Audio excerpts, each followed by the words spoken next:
Hello all, welcome to Mission YODHAN day 14. Today's slot will contain capital market, money market, inflation, unemployment and government budgeting, fiscal policy.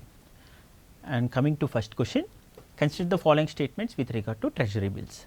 They are long term borrowing instruments of Government of India. They are available in both primary and secondary market.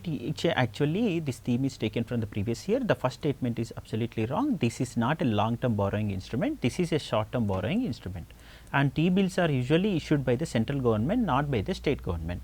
And they are zero credit risk instruments because they are very less attractive in the market and they do not give much yields and returns for the potential investors. And they are usually used for market stabilization scheme. Market stabilization scheme means what? If there is huge money in the hands of the public, the government will issue the securities to take those money in the form of security, in the form of money by buying or selling these securities. This is called market stabilization scheme, whether to reduce the money in the market or to pump more money in the market. This is called market stabilization scheme. For this stabilization, the RBI will issue the securities to the public or buy the securities from the public on behalf of the government. And this is one of the previous year question in 2018. The question was about whether the government of India, not only the government of India, but also the state government will issue the T-bills. This is a wrong statement which was asked in 2018. So, the same statement is taken there, and T-bills offer a discount rate at par value. Yes, that is true only, that is true only. And T-bills are issued by the government of India. There are no treasury bills issued, that is true only, that is true. So, this is a previous year question, the C option is the true. Next, with reference to the same way in the 2021, there is a question of T-bills. You please look after it once again. Okay, there are various instruments that are issued used in the money market and also in the capital market for to meet the capital expenditure and also to meet the working capital of various entities and also for the government. And with regard to the commercial paper, this is also a short term instrument issued by a private company to meet the working capital needs, Therefore, it is not a secured loan, this is unsecured loan because it is issued by a private entity and it is usually bought by the trusted investors in that particular entity which has issued this unsecured loan, unsecured money market instrument, that is called commercial paper. Commercial paper, what is meant by commercial paper? This is a short term money market instrument which is unsecured, and this is usually issued to meet the working capital needs of any entity. Therefore, this second statement is true and the first statement is wrong, only B is the right answer. This commercial paper question was asked in UPSC 2020 in the previous year. So, commercial paper is short term unsecured promissory note, this is true only. Call money market is also used for interbank transaction for overnight basis, and certificate of deposit is not a long term, not only a long term but also a short term, but it is not issued by the Reserve Bank of India. Usually certificate of deposit is issued by commercial banks. Commercial banks are other financial institutions. Usually issue these certificate of deposits. So, this is the second statement is wrong. This is a previous year question of 2020. I think you got some clarity. Please go through our synopsis uploaded in our app, that is Bhavani Shankar IAS app, available in the Play Store.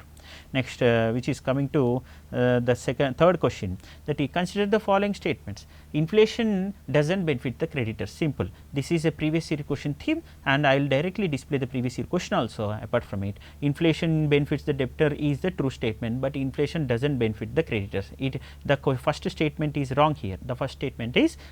Inflation benefits the bond holders. This is also wrong statement. This is also a previous year statement taken here, previous year statement. So, what is a basic concept, the core concept that you need to remember here? Inflation, suppose a person X bought 100 goods in the year 2021, in the year 2021 at the rate of at the same time person X gave loan of 100 rupees, in 2021 only, in the 2021 at the rate of 5% interest rate.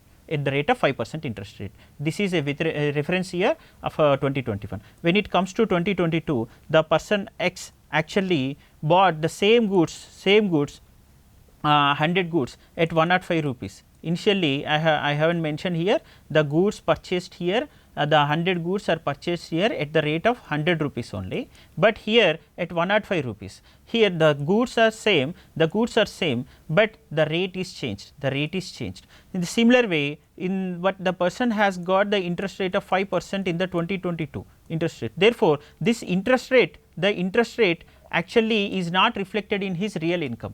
This interest rate of 5%, which is awarding him 105 rupees out of his principal amount of 100 rupees, is not actually contributing to the real growth, income of that person X, real income of person X, because inflation is actually eroding the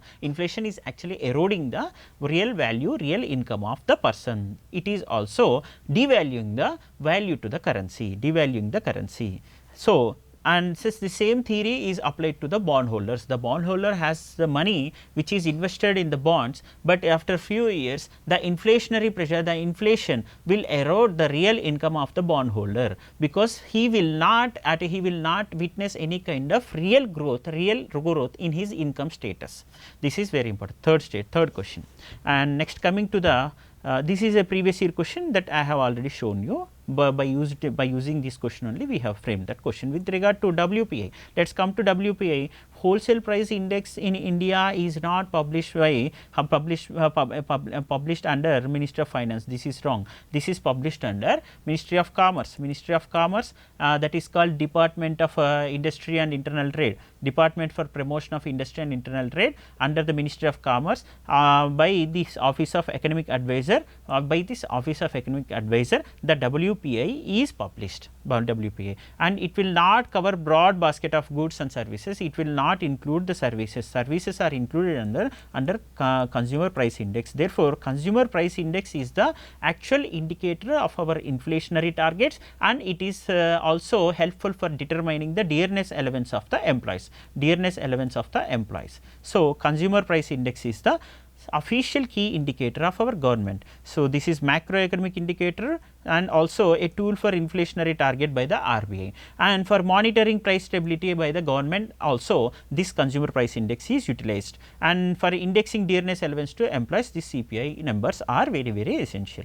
Next, coming to UPSC previous year question, this is about wholesale price index. The question is about, it will not cover price movement extensively, it will cover price movements very narrower. The price movements are very narrower in terms of basket of goods in the wholesale price index. The basket of goods are larger in consumer price index in CPI than that of WPI. The basket of goods in CPI are larger than that WPI, and it will also include services, but services are not included in WPI. Okay. Next, stagflation. What is meant by stagflation? Stagnation plus inflation. Simple. There is a low economic growth along with low economic growth along with consistent price rise, of goods. This is called inflation along with low economic growth. This is stagflation, stagnation plus inflation. The economy grows very slowly and price keep changing, price keep increasing, prices keep increasing. Therefore, this fifth question is wrong, because the prices keep increasing is the right statement. Here it is given decreasing, so it is wrong statement. Next, coming to deflation is a situation when aggregate supply is lower than aggregate demand. This is also wrong. This is given in reverse manner. So, when aggregate demand is lower than that of aggregate supply, it will lead to deflation. Deflation is what? You have to remember two terms, that is consistent and price level. You have to remember two terms. There are the two words, consistent and price level. If there is consistent decrease or decline of price level, this is called deflation. It is an outcome of unemployment in the economy. At the same time, this is arisen out of low aggregate demand compared to aggregate supply. This will lead to deflation. Okay. Already I have explained about stagflation. This is a previous year question asked in UPSC in 2013 regarding inflation and unemployment relationship. Inflation and unemployment relationship is very good, very well explained in Phillips curve approach to inflation. Phillips curve. Inflation and unemployment are inversely relation. Inflation and unemployment are inversely relative. What does it mean? Suppose if inflation is increasing, unemployment rate will decline. Okay, this is very simple. This is explained by the Phillips curve. You can look, you can also go through it once again. Next situation, in when economy is growing very slowly along with rapid inflation is called as, this is called stagflation. This was asked in 2021 in UPSC combined defence service examination. Based on this, we have set few questions. Next, coming to sixth question, price index in a year after the base year is simple. Price index after the base year. The price index will reflect the increase or decrease of price level compared to its base year. Suppose 2021 is the base year of all the goods and services. Suppose the goods and services hypothetically are equated to 100 rupees. If there is a price index actually given in 2022, which is 5% more than that of the reference year, 5% more than that of, that means the price index is showing 105 rupees compared to price index is showing 105 rupees compared to previous year. This is called price index. This base after base year. So, a price index measures the relative change in the price of basket of goods and services over time. The base year usually starting point of the index. This 2021 is the reference point and starting point of the basket of goods which are available at 100 rupees hypothetically one, and this is a reference point. Based on this reference point, we can check whether there is a price rise or decline come in the consecutive or eventual year, coming years. It is estimation, I mean what is the previous year question associated with it? Which of the following goods are included to estimate food inflation in India? Food inflation usually consider wheat, paddy and sugar, not tobacco. Wheat, paddy, sugar, but not tobacco. So, this is a previous year question which is given here. And similarly, who among the following components were not included in the calculation of core inflation? What is meant by core inflation? It will not include volatile goods. It will not include volatile goods. What are volatile goods? Usually these agriculture commodities are very volatile in nature because it is dependent on monsoon. And second thing, fuel and energy, it is based on international market fluctuation. And second thing, food products, these are also very much volatile in nature. Therefore, all of the above are not included in the core inflation. In the core inflation, the goods which are non-volatile in nature, that means non-volatile goods are only included in the core inflation. Agriculture commodities, fuel, energy and food products are very much volatile in nature. You cannot conclude that they will be having a fixed price rate, and they can be calculated with a perfect reference year. This is very difficult for calculating these volatile goods. Therefore, these are not part of core inflation. So, this is regarding base effect asked in the UPSC in 2011 in CSC civil service examination. What is mean by base effect? Base effect is very simple. It is the impact of price level rise of previous year to count the or to calculate the coming year, that is next year, regarding the inflation rate. Simple, the base year is suppose 2011 here. After 10 years 2011, what is the price rise compared to this base year? This will show the rate of inflation. This will show the rate of inflation. This is called base effect. It is the impact of price level of previous year on the calculation of inflation rate, impact of raise of price level in the base year. Suppose in the base year 2011, you have witnessed 5% of increase in the inflation. In the 2021 year, you will witness some kind of inflation, that is 8 to 9%. Suppose 8 to 9% is very huge inflation actually. Okay, it comes in later hypothetical one. So, the effect of price level, this is about price level which is showing the effect of price level which is in the form of inflationary rate. Okay, effect of price level that is showing when calculating the next coming year. So, eighth one next, which among the following statements is not coming? Next coming year means not immediate next coming year. That means I am giving you a layman term, right? It is impact of price level compared to previous year, how the inflation rate is fluctuated and how inflation rate is being affected by the base year effect. I mean the rise of the price rise in the base year, that is more important, right. Next, coming to eighth question, which is not correct, which is when not correct is given, you have to be very careful, you have to reiterate to twice or thrice in the exam hall. It is about not structured employment, it is regarding changes in demand for particular goods and services, not about when the economy grows slowly, then its potential unemployment rate raises. That is true only, that is true. Okay.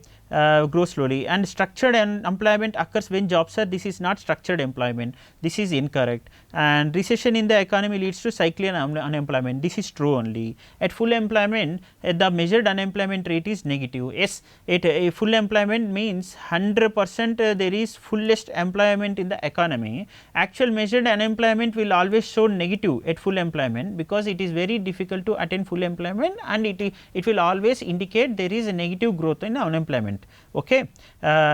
So, this is a simple relationship between the core economic concepts. This is, there is no need of requirement of effective knowledge in this. Second, and eighth question is only talking about the B statement, which is wrong. It is asked in CAPF 2021. What is meant by B statement? It is with respect to not structural, this is unemployment, structural not employment, this is structured unemployment. Structured unemployment occurs when there is mismatch between the skills and qualification of workers and requirement of available jobs. Suppose suddenly there is a boom of artificial intelligence, the required skill pool to deal with the artificial intelligence is very less than that of the available. So, what is the situation? Most number of people will become jobless. This is called structural unemployment. It will due to lack of skills and qualification according to the changes and needs of the requirements of the market. Next, ninth question is periodic labor force survey, annual survey of industries. These are released by MOSPI, Ministry of Statistics and Program Implementation. MOSPI will release periodic labor force survey and annual survey of industries. So, quarterly employment survey is actually released by Quarterly Employment Labor Bureau. This is true.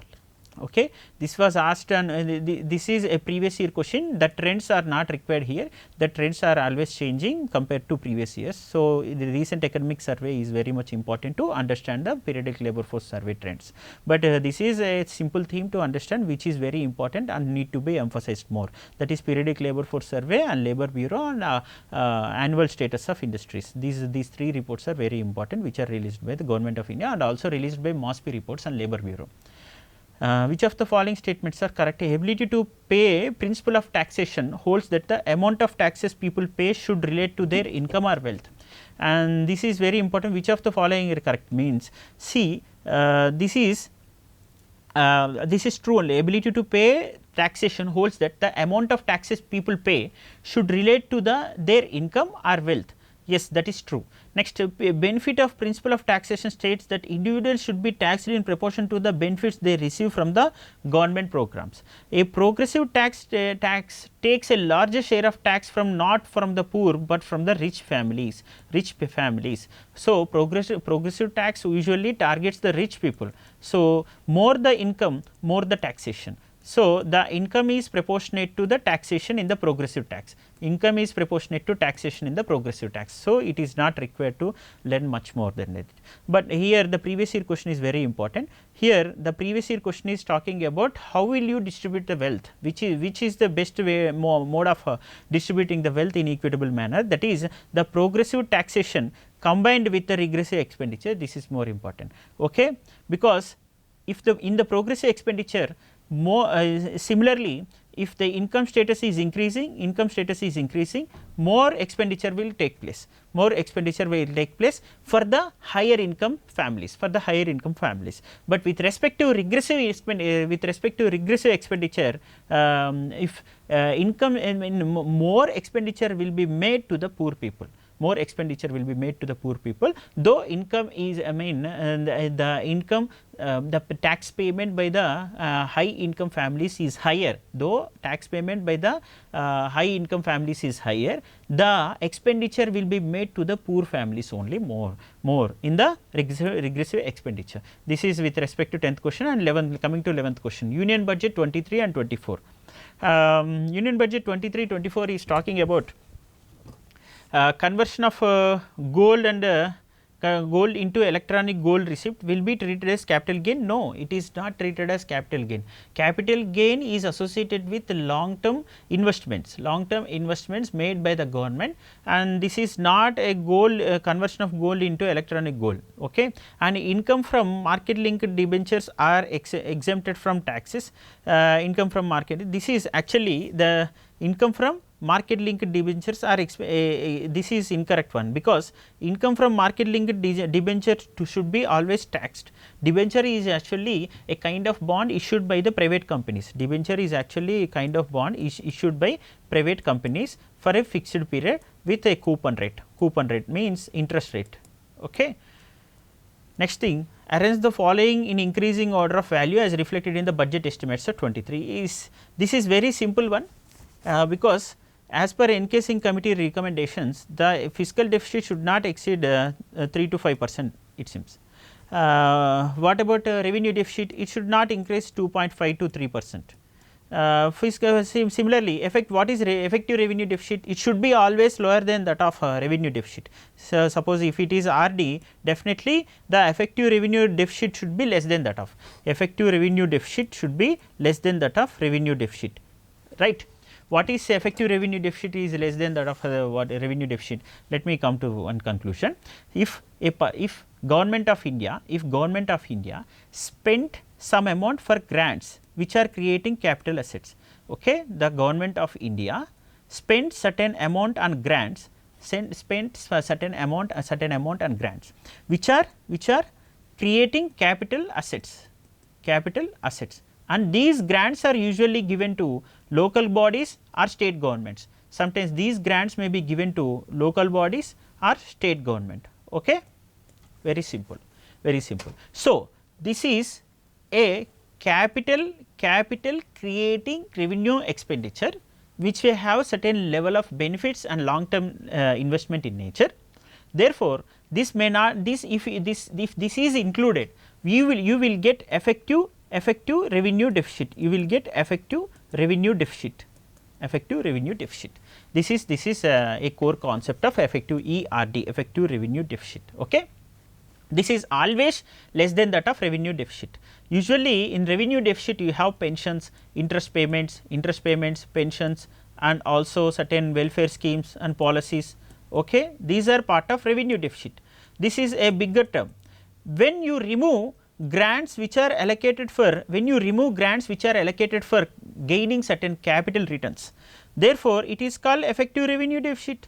So, if this effective revenue deficit will always be less than that of RD, because the grants are excluded from RD, then only you will get effective revenue deficit.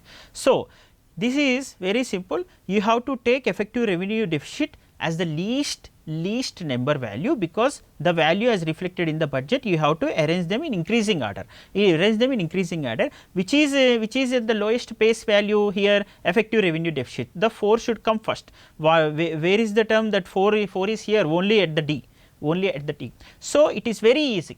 And also one more easiest thing is, after 4 you have to choose other things, that is primary deficit or revenue deficit or fiscal deficit. Okay. But you do not know about which is higher here, revenue deficit or primary deficit, but you know that fiscal deficit will always be higher than that of revenue deficit, because the fiscal deficit will contain market borrowings. Therefore, fiscal deficit come at last, that is 1 will come at last, 4 will come in the first place. So, this is very easy to determine the real answer. So, next thing, consider the following statement. In India, primary deficit of union government as percent of its GDP has been consistently increasing from the past 10 years. This is absolutely wrong. Primary deficit and fiscal deficit have been fluctuated a lot during 2020 and 2021. Even our fiscal deficit has almost touched 2 digit, nearly 9.2% of fiscal deficit, which is higher than that of for last 2 decades. So, therefore, 9.2% during the COVID-19 time. Okay. So, recently we have been witnessing a decline in the fiscal deficit part. This is 5.9%. This is fiscal deficit. I am underlining only fiscal deficit. When it comes to primary deficit is in the last place in the curve. Here the primary deficit has reached 5.8%, and at the time of COVID-19, that is 2021, and immediately the primary deficit is witnessing a gradual decline in up to 2022-23 estimates, but very soon it went to 3%. very soon it went to 3% with respect to primary deficit, and again it is coming downwards, that is 2.3%, 2.3%, right. So, there is no constant decline or constant growth, okay. There is no constant decline or constant growth with respect to fiscal deficit or primary deficit or revenue deficit or effective revenue deficit in the budget. Next, which among the following has the highest share in the non-market borrowing component of the borrowing has two components. The borrowing has two components in the budget. One is market borrowing and the other one is the borrowings other than market borrowings, non-market borrowings, that is securities against small savings and state provident fund and external debt and internal debt and public accounts. This market borrowing contains T-bills. This market borrowing contains T-bills and also other things, that is government securities which are issued as part of market stabilization scheme by the RBI on behalf of the government. Okay. These are government securities, okay, are in the form of statutory liquidity ratio which are purchased by the commercial banks and at the RBI, and RBI actually issues these statutory liquidity ratios on behalf of the government. Okay. So, T-bills and government securities will come under this market borrowings, and other borrowings, not only these market borrowings, other borrowings are external debt, external debts and public accounts, and also these are government security and small saving securities, these are non-borrowing, these are part of borrowings, but not part of these market borrowings of the government, that is T-bills and government securities. If you and one more good thing that you can see in our Indian market and household economy is savings rate is very higher compared to other countries. So, if you exclude these market borrowings, that is T-bills and government securities, the highest number of savings, I mean borrowings that we can draw from our small savings of households. This is about 4,71,317, okay, with respect to small savings borrowings to the government. So, in our economy household savings are higher compared to other economies, okay. So, which among the following has the highest share of expenditure as per the Union Budget 2023 and 24? See, here interest payments are contributing around 20% of the expenditure of our Union Budget 2023-24. This is because of the COVID-19 fluctuation, and the interest payments are always higher in our economy, but recently this interest payment has been increasing so much, okay. This is the interest payment which is contributing 20%. Okay. And the second highest expenditure is about the state share of taxes and duties, that is fine, okay, we forget about that. But with respect to central sector schemes, this is around 17%. Central sector schemes means the government has become more popular due to this populist policies. This is one of the criticism that we have been seeing. But irrespective of that, after COVID-19 we have to take these beneficiary scheme policies from our budget only, right. There is no other option that we have to focus on welfare schemes apart from development activities. Next, consider the following statements with respect to public debt management cell. This is not an independently statutory organization, it is an interim mechanism. This is only temporary in nature. This was not a completely permanent or statutory or independent body, that is public debt management cell, but a statutory body was created after this public debt management cell, okay. Public debt management authority agency was established. Public debt management authority was established after this public debt management cell. What is the duty of this public debt management cell? This will actually monitor the public debt, then it is the market borrowings of the government of India, where we can get low price of market borrowings, that means low interest rate for our market borrowings. At the same time, what is the best price available in the global market to mobilize the funds in the form of borrowings, external debts also. These are monitored by the public debt management cell, and also it will look after small savings funds and securities and disputes related with it. It will not resolve disputes, but how will you effectively utilize those funds? how will you maximize your mobilization of resources in the form of debt, how will you reduce your expenditure, I mean deficit finance, effective deficit financing plans, how will you bring effective deficit financing plans. These are actually dealt by public debt management cell. Okay. Therefore, second statement is the right answer, but first statement is wrong because it is not independent statutory body. Public debt management agency is now a statutory body. Before that we had only public debt management cell. Next, coming to 17th question, concept which tries to ascertain actual deficit in revenue account after adjusting expenditure of capital nature is termed as effective revenue deficit. Already we have discussed about effective revenue deficit. When you remove, we remove grants that are associated with capital gains in law, which are having long term interest and yieldings and returns, and that are spent from our revenue expenditure, If you remove our grants associated with capital gains, from our revenue deficit, you will get effective revenue deficit. It will actually actual deficit of the revenue account. Okay, actual deficit of the revenue account. So, Rangarajan committee has actually recommended this kind of revenue deficit mechanism, Rangarajan committee. Next, this is CDS question 2013 directly given here.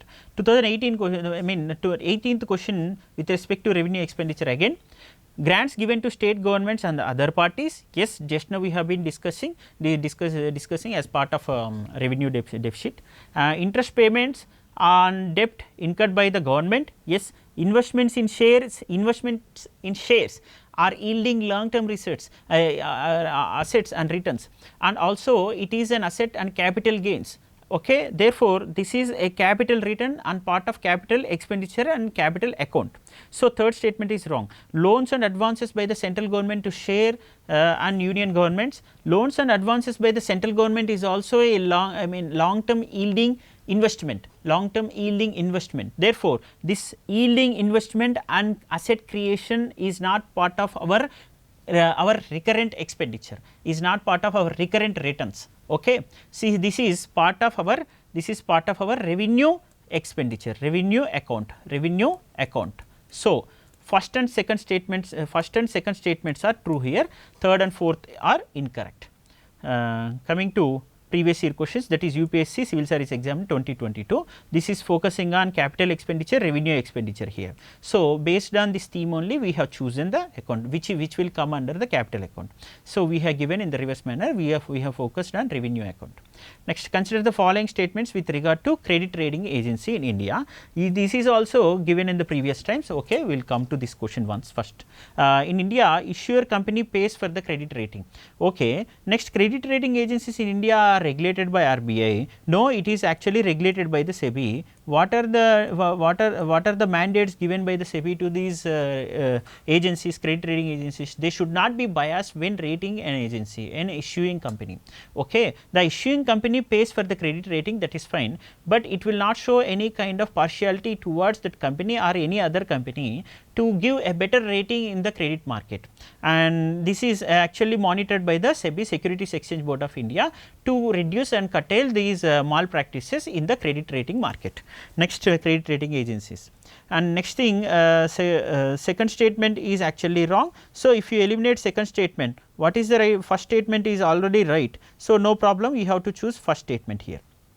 Here fourth statement is also incorrect. Do not worry, fourth statement is here the question is about correct one. So, you have to choose credit rating agency during lifetime of securities rated by, and it should continually monitor the rating of such securities. Yes, definitely rating of such securities. One credit rating agency once gives a rating to any company which is issuing securities to the market or which is issuing shares to the market, that company will get a rating from credit rating agency. If company gets any kind of credit rating from that agency, it will be monitored by that agency whether the company is following the terms when the rating is issued.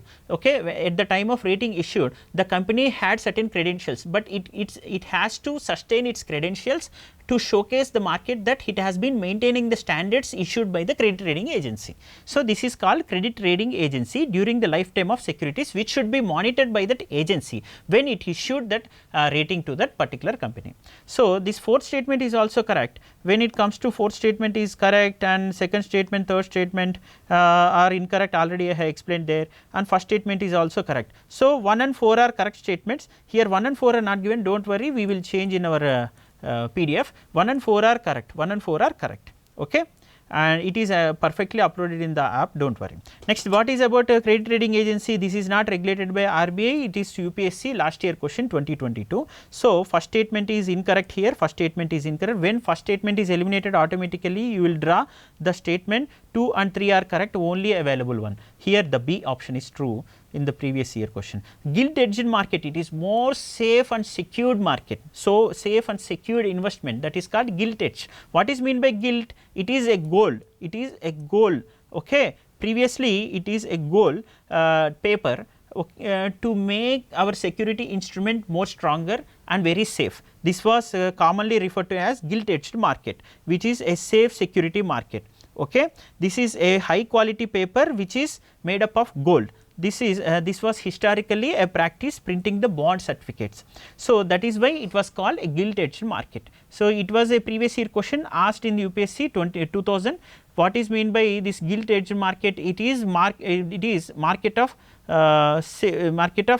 government securities. Gilt-edged market means very safe security. And similar kind of question that you can see in CDS 2005, gilt-edged market in India is market of safe securities, market of safe securities in the answer D, okay. This is our question, this is our question pattern. You can see these questions, you can see the questions which are based on previous year questions from CDS and also CAPF and also other UPSC exams, and apart from civil service examination. So, this is our model of setting of questions which are very much helpful for you. Each question will at least contain 2 to 3 previous year questions based on those themes only, and again giving you the standard reference books and sources here, sources there. So, I think this session would have helped you. All the best and thank you very much, and subscribe to the YouTube channel to get updates regarding these sessions regularly. Thank you, all the best.